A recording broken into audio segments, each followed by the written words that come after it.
तिहाई सीटें महिलाओं के लिए कब हुई आरक्षित। नमस्कार, मैं मेनका आपका स्वागत करती हूँ प्रोग्रेसिव इंडिया के खास कार्यक्रम प्रोग्रेसिव वुमेन एम्पावरमेंट में।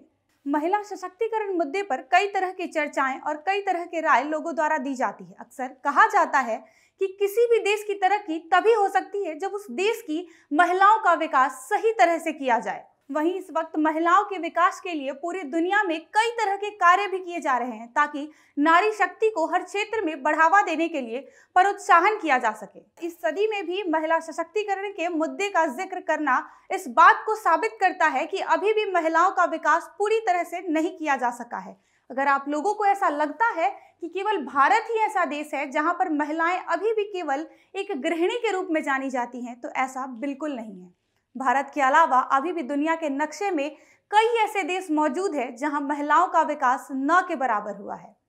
संयुक्त राष्ट्र के द्वारा कई कार्यक्रमों का आयोजन दुनिया भर में हर साल किया जाता है, जिसके जरिए नारी शक्ति को अपनी पहचान बनाने के लिए प्रेरित किया जा सके। वहीं ये काफी दुख की बात है कि अभी तक हम लोगों को महिलाओं और पुरुष को समान पहचान और अधिकार देने के लिए इतनी मेहनत करनी पड़ रही है।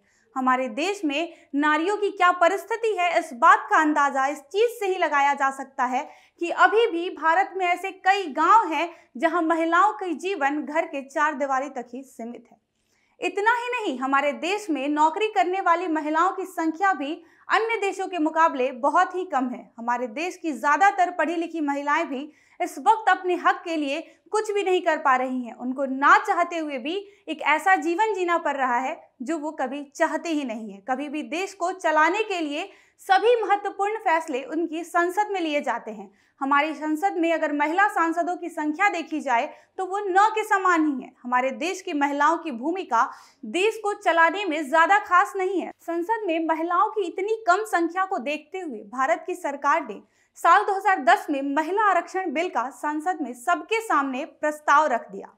इस बिल के मुताबिक संसद में 33% सीटों को महिलाओं के लिए आरक्षित करने का नियम प्रस्ताव रखा गया था, लेकिन उस समय कांग्रेस सरकार केवल राज्यसभा से ही इस बिल को पास करवाने में कामयाब रही थी। लोकसभा में इस बिल को पूर्ण बहुमत न मिलने के कारण पास नहीं किया जा सका था। साल 1993 में भारत सरकार ने एक संवैधानिक संशोधन पारित किया गया, जिसमें ग्रामीण परिषद स्तर के होने वाले चुनाव में 1/3 सीट महिलाओं के लिए आरक्षित थी, जिसकी वजह से आज हर गांव में होने वाले चुनाव में महिलाएं चुनाव लड़ती हैं।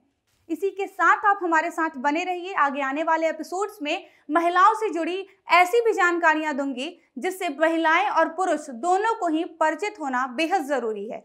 आज की इस वीडियो में सिर्फ इतना ही। अगली वीडियो में किसी और प्रोग्रेसिव वुमेन एम्पावरमेंट के मुद्दे के साथ होगी आपसे मुलाकात। अगर आपको यह जानकारी अच्छी लगी हो तो इस वीडियो को लाइक, शेयर और कमेंट के साथ ही साथ हमारे चैनल को फॉलो और सब्सक्राइब करना ना भूलें।